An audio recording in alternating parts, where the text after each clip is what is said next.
friends, and welcome to another episode of Ontario Permaculture. I'm Misty Murph'Ariens.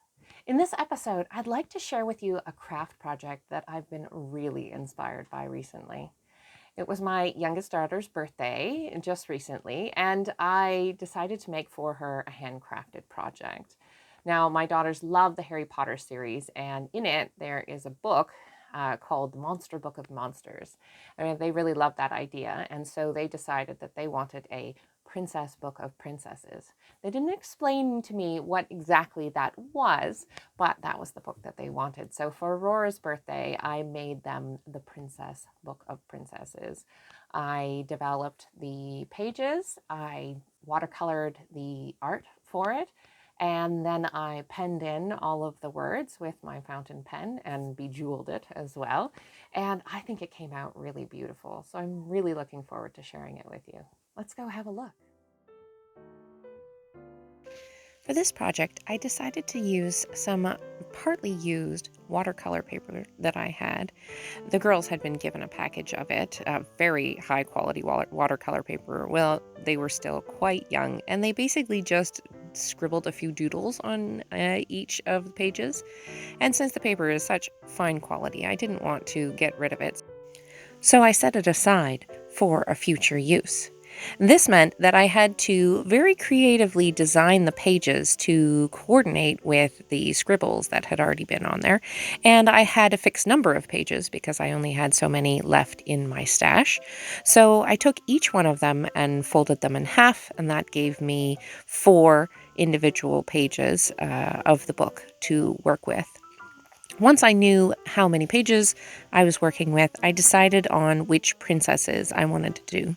Now, we love all kinds of princess stories, but I decided to do the ones that immediately came to my mind with a moral of the story or something that the princess symbolized for me.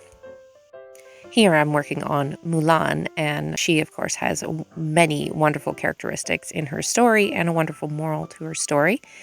And as I went along, I watercolored in each of the pictures, and then I came up with some words that would go with the images to make a nice little story.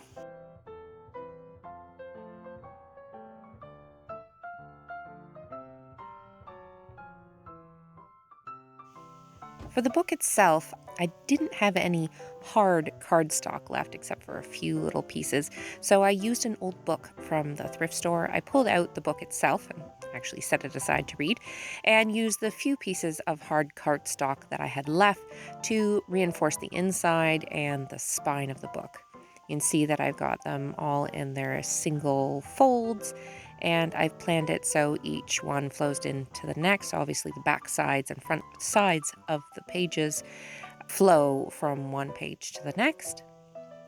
As I started to do the princesses, each one flowed into place, and it got more and more challenging to plan because there were some really distinctive markings already on the page. So at that point, I started to choose the images specifically to make use of the doodles that they had already put on them.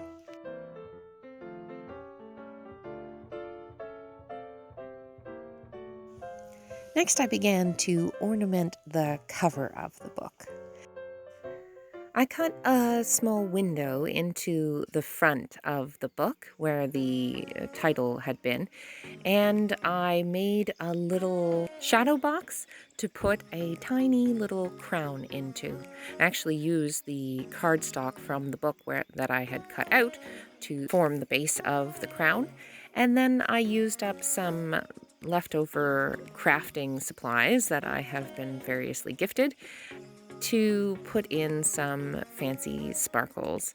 Now, these craft supplies are not what I normally would choose for myself, but the nice thing about being gifted sort of seemingly random supplies is that it inspires new projects. It's sort of like a black box in cooking where you're giving random ingredients and see what you can make out of them. And I think it came out rather nice.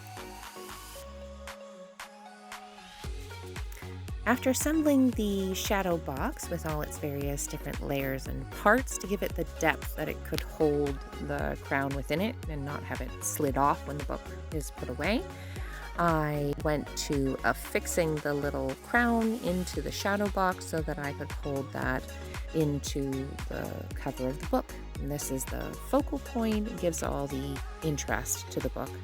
And when the girls asked for the Princess Book of Princesses, in my mind, it just had to be really bejeweled. So I actually purchased in these jewels for this project. I had way more than I needed for this one project, and it will inspire many, many lovely princess things over the course of the next few years. But I really think it gave it that something extra to give it the proper gemstone in the middle.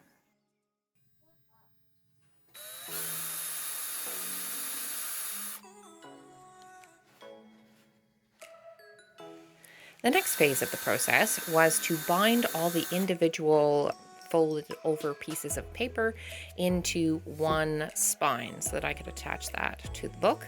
I'm using a really extra thick, heavy bit of card to hold it on with because I don't want to use the heavy-duty glues that you use in regular bookmaking for chemical sensitivity reasons. And I therefore decided to make it a little bit artful, and I used up some of my very colorful embroidery floss that I had inherited from many packages of other people's half-finished embroidery projects. And so in this way, I bind it all together and make it a nice, really strong book that kids can handle, and it will still be intact without glue.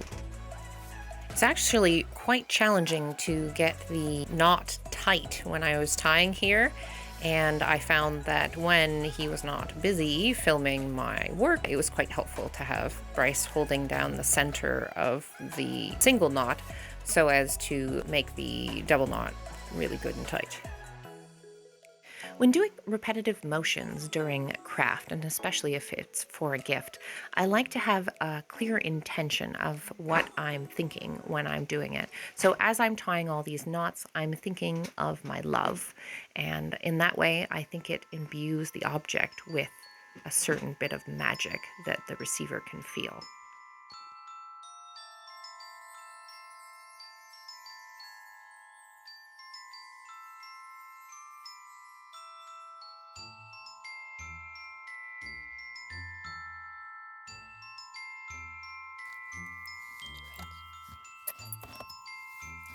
The Princess Book of Princesses.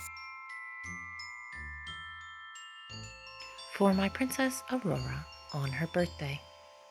Princesses embody the highest virtues and always strive to do their best.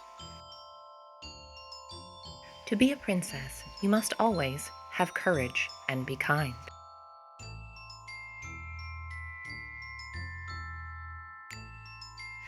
Be yourself. Follow your dreams.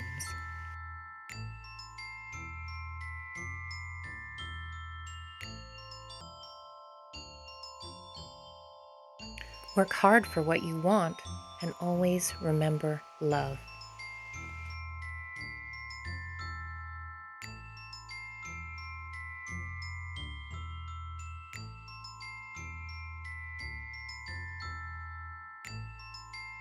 Keep yourself in balance.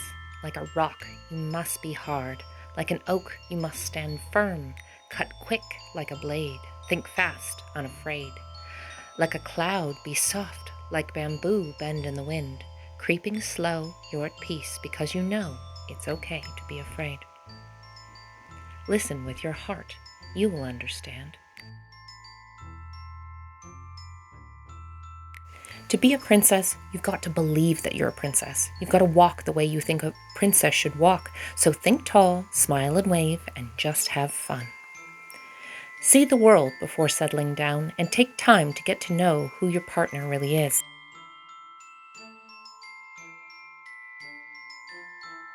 Share your light with the world. If you wear a dress and have an animal sidekick, you're a princess.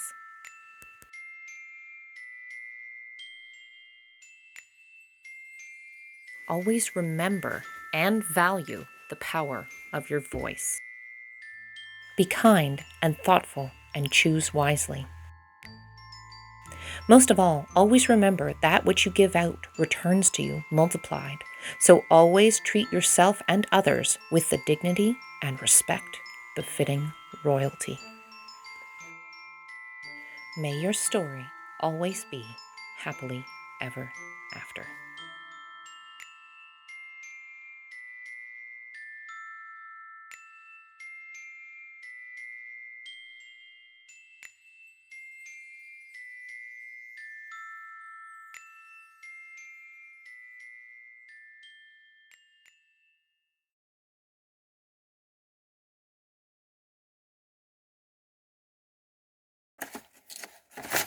I wonder what this one is. That's a ribbon. No, What's inside? Well spotted, Ron. This is It's a package with ribbon. Unfurl the ribbon. there's a key on it. A heart-shaped key. Heart-shaped Okay, put it key. on.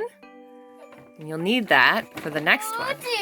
Oh dear, look at this. Thank you. Oh, it's an official seal. Look at that. It's a real one. There you go. It is the Princess Book of Princesses. Oh, turn it around. Let me see. Is this Show the front? Mom. Let Mom see. Look at that. Wow. Is this? Which way is the front? This way. It's the lock. front. Turn The it around lock. so you can see the key. Oh. The You lock? can see the lock there.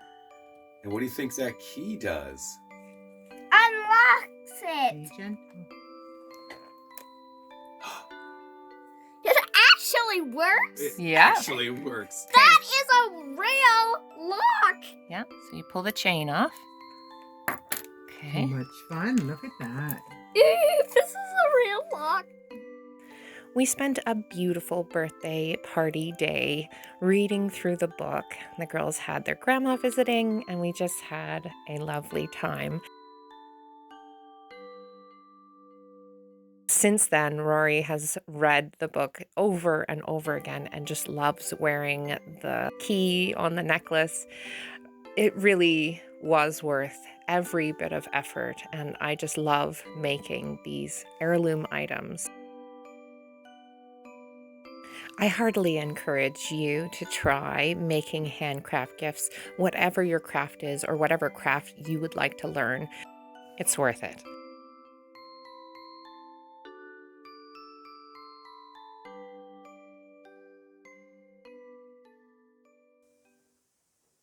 Thanks so much for watching, folks.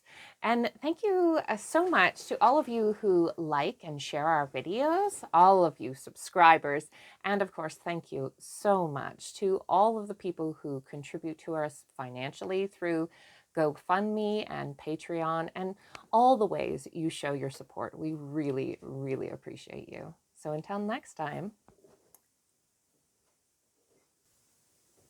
Oh, cuties.